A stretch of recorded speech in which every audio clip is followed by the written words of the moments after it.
El Trafico. It's not just for bragging rights anymore. The annual Chargers injury parade limps again, and the Lakers extend a critical player for their long-term plans. Good morning. I'm James.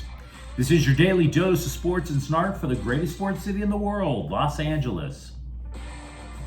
This is the faithful Angelenos morning report. So it is September 16th, 2023. I am back at work in Salt Lake City, which is actually a rather handsome place, so long as you're not living in the hotels I choose to pay for. That's my fault. What are you going to do? But in the meantime, let's talk LA sports. If you like being in the know about LA, clickety-clack the like button. Clickety-clack the subscribe button. There's a notification bell. Hit that. It'll let you know when we drop new content. Sharing is caring. Let people know we exist. And by all means, comment. It's a glorious day. Let's get off to the good start. And before we go through the news and notes, a look at the scoreboard. Yesterday, the Dodgers defeated the Mariners 6-3. You know, the Dodgers could actually clinch the division this weekend. I'm not sure they will. The Mariners are actually a pretty good team, but there is a shot. James Outman, a rookie, hits his 20th home run of the year. Evan Phillips. Remember how we said the Dodgers don't have a closer? Phillips may be the guy. He just picked up his 23rd save. Meanwhile, today, the Dodgers are at Seattle again at 7:40. Clayton Kershaw is 12-4 with a 2.61 ERA. Bryce Miller is 8-5. He's 4.05 ERA. North Carolina Central is at UCLA at 2. There's a preview of that game on Friday Night Chalk Talk, our weekly look at how LA teams can win this weekend.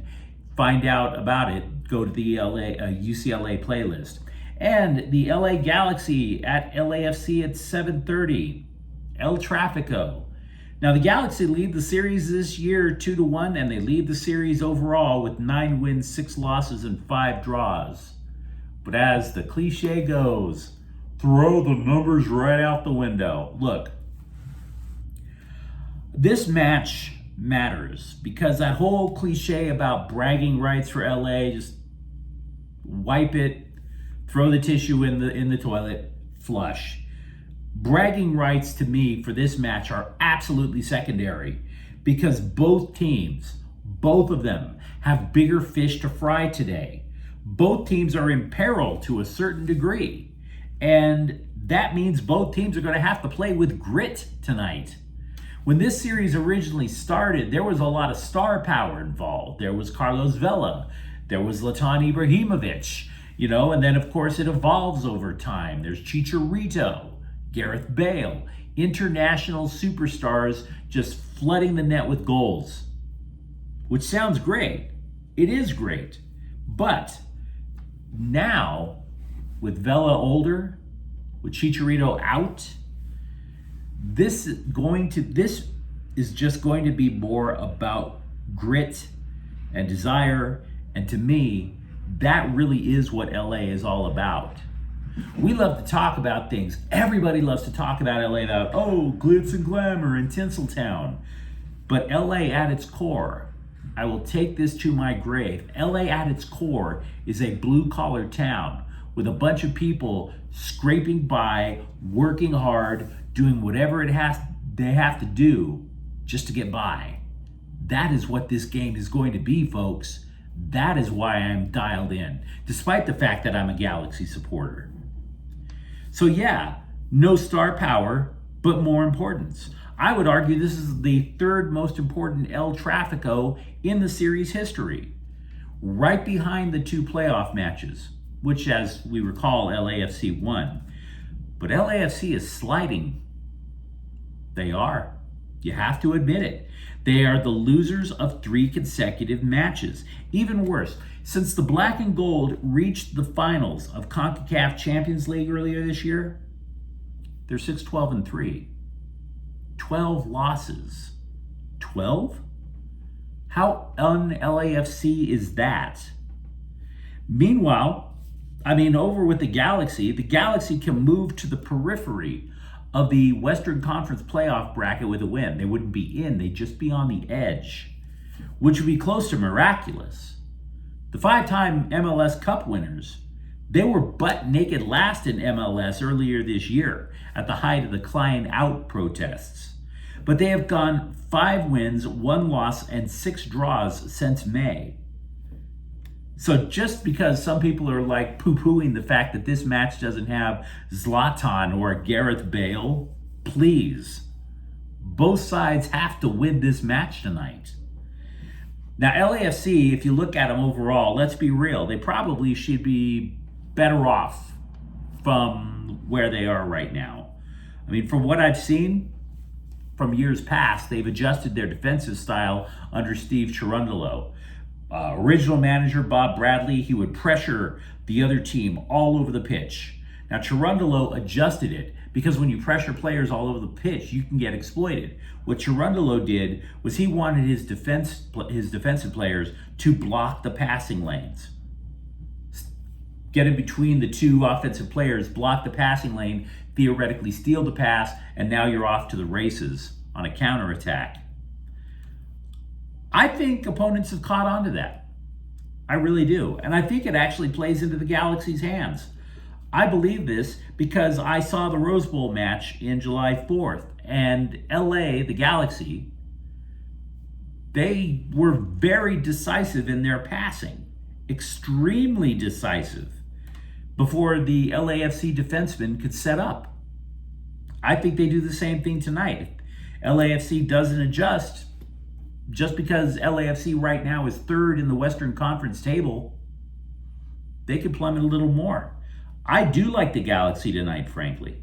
I like the Galaxy for a number of reasons. And I've never predicted the Galaxy and El Trafico since I started this channel. I've predicted ties, but I've never said, hey, I really believe the Galaxy are going to win. I believe that tonight. I believe it for a number of reasons. 1, the Galaxy addressed weaknesses in the transfer window. Both teams are suspect on the back line, but the Galaxy would absolutely be awful if they didn't add Maya Yoshida. Further, I still believe that LAFC is paper thin at midfield. They don't have the depth. Matter of fact, they let one of their guys go to Scotland over the last couple of months.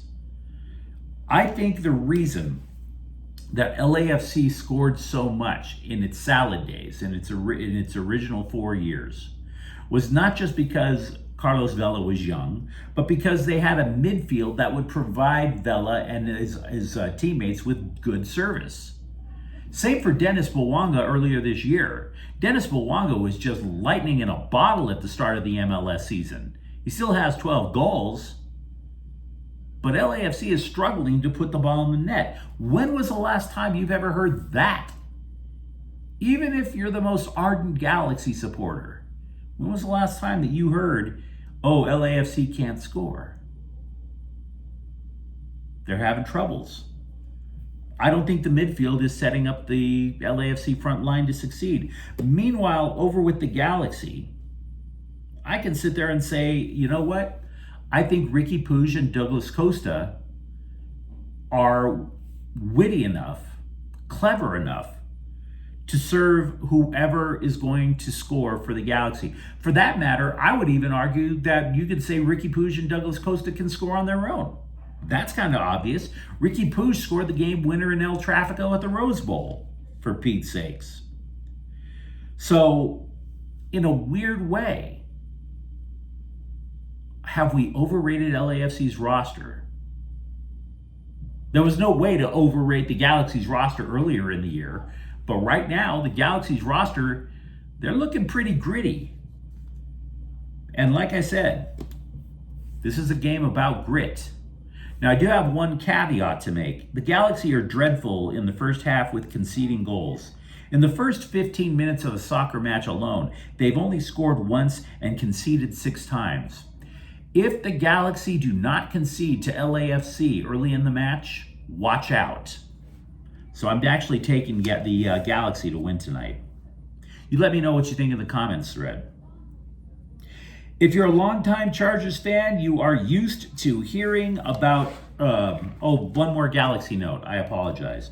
Lucas Caligari underwent successful surgery on his left knee, which means he'll still be out for the year. Back to the Chargers. If you're a longtime Chargers fan, you are used to hearing about early season injuries just ravaging the roster. So I'm going to tell you something that you could have already predicted. Early season injuries are ravaging the roster. The sun rises in the east, racism is bad, and the Chargers have early season injuries. Boom. The Chargers are going to miss key players in Tennessee on Sunday. The Athletic is reporting that running back Austin Eckler is unlikely to even travel to Nashville, which is a damn shame because, he's going to miss out on a chance to meet all those drunk white chicks on Broadway. But that's beside the point. To me, losing Eckler doesn't really hurt as much because I think the Chargers can put up points on Tennessee. What does hurt is linebacker Eric Kendricks possibly missing the game. He is listed as doubtful with a hamstring problem. If you watched Friday Night Chalk Talk last night, I detailed how the Chargers defense can actually do something very few teams are successful at doing. Stopping Derrick Henry. That is going to be critical. But if you don't have a linebacker, the linebackers in there that are going to take part in stopping that running game, the Chargers can be vulnerable to an 0-2 start. Having Kendricks is vital to the Chargers' chances. We've been reporting all week long on the horrific defensive play calling from the Chargers coaching staff in Sunday's loss to Miami. According to True Media, the Bolts played man defense on 35 of Tua Tagovailoa's 45 passes. Man defense against the fastest receivers in the league. J.C. Jackson, coming off knee surgery, still goes man-to-man against the cheetah, Tyreek Hill. Makes about as much sense as bringing a kegger to a Mormon wedding, guys, I'm telling you. Jarred Vanderbilt is a bona fide building block in the Lakers' long-term plans. So the Lakers obliged. They signed him to a 4-year, $48 million extension through 2028. This is according to Shams Charania of The Athletic. Now, it seems like a good idea for all involved, except in certain situations.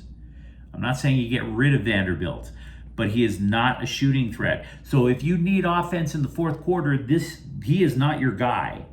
But he defends most positions, and that is music to Darvin Ham's ears. Jarred Vanderbilt, rich fella. So Sean McVay is hopeful Cooper Kupp will be available for the Rams in Week 5 from his recurring hamstring issues.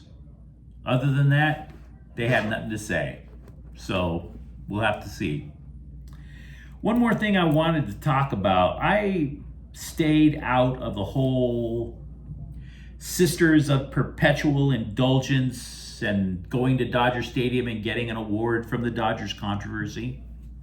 I stayed out of it for a number of reasons. For one, this channel really likes talking about sports instead of the off the field stuff. That's my kink. I don't care. I really don't. It's not my thing. It doesn't affect the game on the field. That's all I care about. So that's one reason I didn't want to talk about how there were a bunch of people who dressed up as nuns and made fun of the Catholic Church. The other reason is that I am a Catholic, but I can take a joke. I don't take things that personally, right? I'm a grown-ass man. I don't feel the need to get butthurt over somebody who makes a joke about where I go to church. And besides that, you choose to dress up like a nun, we'll find out when we're all dead and gone. We'll find out if there's a God and if he has a sense of humor, right? But I have to tell you one thing about the Sisters of Perpetual Indulgence, because they did get an award for humanitarian work by the Dodgers, caused a lot of controversy. If you are going to claim that you are a pillar of the community, maybe you shouldn't get caught masturbating in a car, allegedly. Don't get caught masturbating in a car. Can you do that for us if you are a high-standing member of the community? Now, trust me, I'm not just holding the Sisters of Perpetual Indulgence to account for allegedly getting caught whacking it in a car. I'm pretty sure you can find a lot of evidence about the most conservative Christians getting caught maybe looking at Pornhub on their cell phone, and they pull that party over to the off-ramp of the freeway, maybe when they should have waited until they got home. I don't deny that, but Clinton Ellis Gilmore was arrested August 12th for exposure and lewd acts in public. That is the charge. Not been proven in a court of law. Witnesses said that he was choking up on the bat for an hour in his car. An hour. Which isn't exactly perpetual, but it's pretty damn close if you ask me. But you let me know what you think in the comments thread. Take your pick, Galaxy or LAFC and El Trafico, and tell me why. Tell me how many more Chargers you think might wind up, unfortunately, limping out of Tennessee. And if you enjoyed the content, don't forget to subscribe to Faithful Angelenos. We're talking LA sports every single day here. Thank you for watching. I'm James. We'll be back tomorrow. Faithful Angelenos is a Corte El Queso production. Take care.